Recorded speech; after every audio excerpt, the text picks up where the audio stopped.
Greetings everyone. Today we will continue our chapter number 5, that is surface chemistry. बेटा surface chemistry में मैंने आपको already बता रखा है कि आपको इसमें 3 सेक्शन पढ़ने हैं सरफेस फिनोमिना से related: adsorption, catalysis and colloid.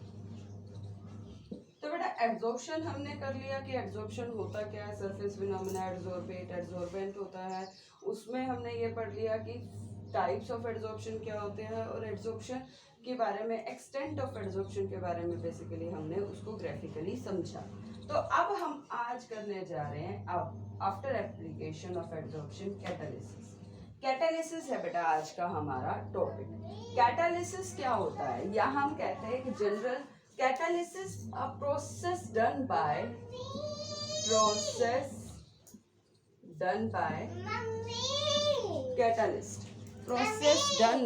catalyst process done by catalyst कि किसी भी कैटलिस्ट के थ्रू जो प्रोसेस की जाती है उसको हम कैटालिसिस वर्ड देते हैं। तो कैटलिस्ट क्या काम करता है, किस तरह का काम करता है? तो कैटलिस्ट क्या होता है एक्चुअल में? Catalyst is a substance which can change the speed. The catalyst is a substance which can change the speed of reaction. बेटा लोअर क्लासेस में आप हमेशा ये पढ़ते थे which can increase the speed of reaction. ये word आप पढ़ते रहे हो लोअर क्लासेस में। इंक्रीज करना, स्पीड को बढ़ा देना। कैटलिस्ट एक ऐसा सब्सटेंस है जो किसी भी रिएक्शन की स्पीड को बढ़ा देता है। अगर हम बात करते हैं स्पीड को बढ़ाना या घटा भी देता है, ऐसा जरूरी नहीं है कि वो हमेशा स्पीड को बढ़ाए। तो जैसे हम एक दिन अपने से ही एग्जाम्पल ले लेते हैं बेटा, अगर हमारे बॉडी में बायो कैटलिस्ट नहीं होते तो बायो कैटलिस्ट ना होने की वजह से जो खाना हम 3 घंटे में पचा लेते हैं वो खाना हम कम से कम 50 सालों में पचाएंगे, यानी इतनी स्पीड को ये बढ़ा देता है।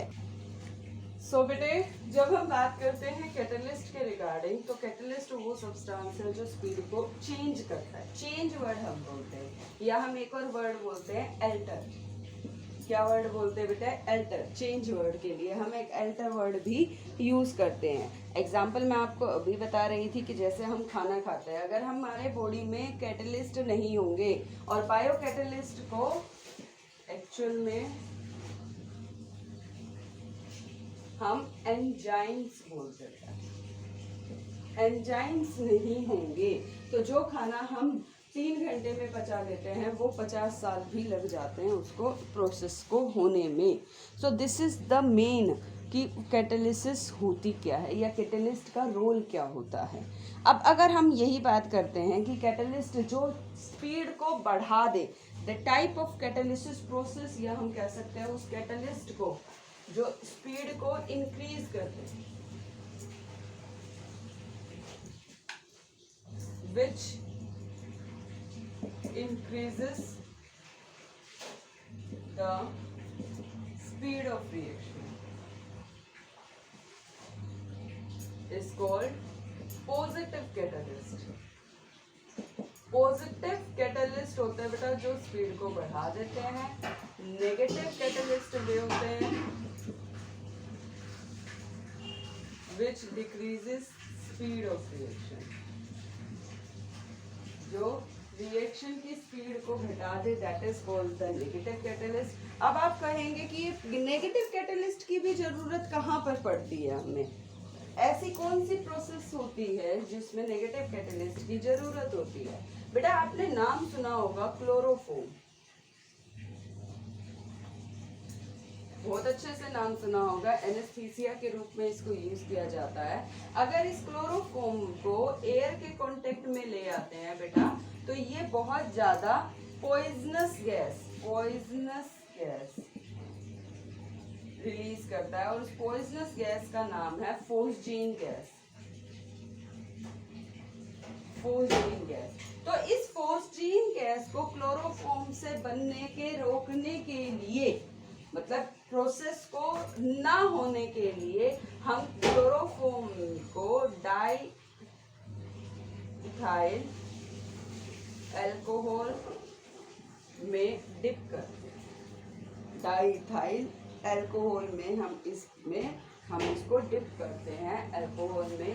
इसको डिप करने की वजह से ये प्रोसेस क्या हो जाती है, हमारी स्लो हो जाती है, यानी वो क्लोरोफॉर्म को पॉइजनस गैस में कन्वर्ट होने से रोक देता है। That is the role of negative catalyst. और पॉजिटिव कैटलिस्ट के तो आपने बहुत सारे एग्जांपल सुन ही रखे हैं, जैसे नाइट्रोजन, हाइड्रोजन, अमोनिया प्रोसेस। इसको हम एक डायरेक्शन में हैपर प्रोसेस बोलते हैं बेटा इसको। तो हैपर प्रोसेस में भी इसमें कौन सा कैटलिस्ट डालते हैं बेटा, आयरन, मोलिब्डेनम। तो ये किसका काम करते हैं बेटा, कैटलिस्ट का काम करते हैं।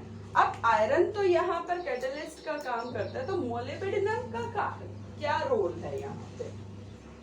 कैटलिस्ट तो एक ही यूज हो जाए, वही इनफ है, लेकिन यहाँ पर मोलिब्डेनम भी मैंने साथ में लिख दिया। तो what is the role of this molybdenum over here. तो there are very short terms are used over here कि कौन कौन सी चीज़ें होती है बेटा जो हमारे यहाँ पर चीज कैटलिसिस में कैटलिस्ट के अलावा भी यूज की जाती है। तो दो टर्म होती है बेटा इसमें, प्रोमोटर और पॉइजन। प्रोमोटर क्या करता है, promoter which can start up या boost up the activity of the catalyst. The promoter boost up the activity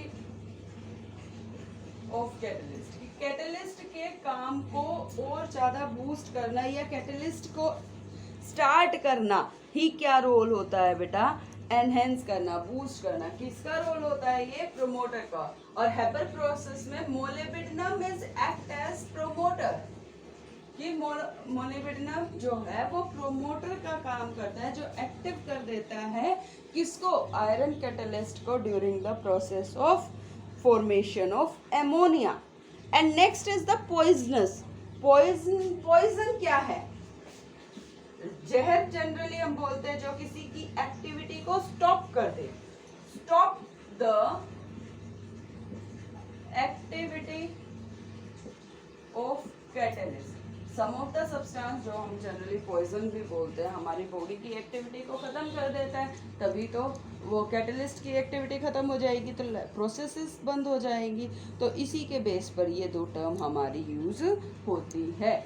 तो अब बेटा हमने टाइप ऑफ कैटलिस्ट नहीं है बेटा पॉजिटिव और नेगेटिव, ये वैरायटी ऑफ कैटलिस्ट है कि पॉजिटिव कैटलिस्ट जो स्पीड को बढ़ा देते हैं, नेगेटिव कैटलिस्ट जो घटा देते हैं।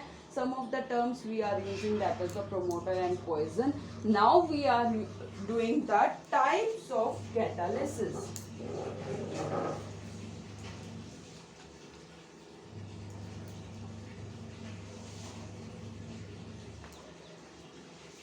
Types of catalysis. It is an important one. There is two types of catalysis: homogeneous catalysis and heterogeneous catalysis.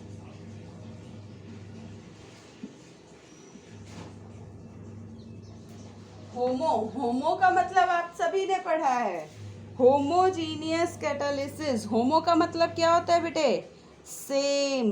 होमो का मतलब सेम और जीनियस का मतलब over here सेम, जीनियस का मतलब फेज। जब कैटलिस्ट हमारा सेम फेज में होगा as that of reactant and product, when catalyst is in same phase with reactant and product,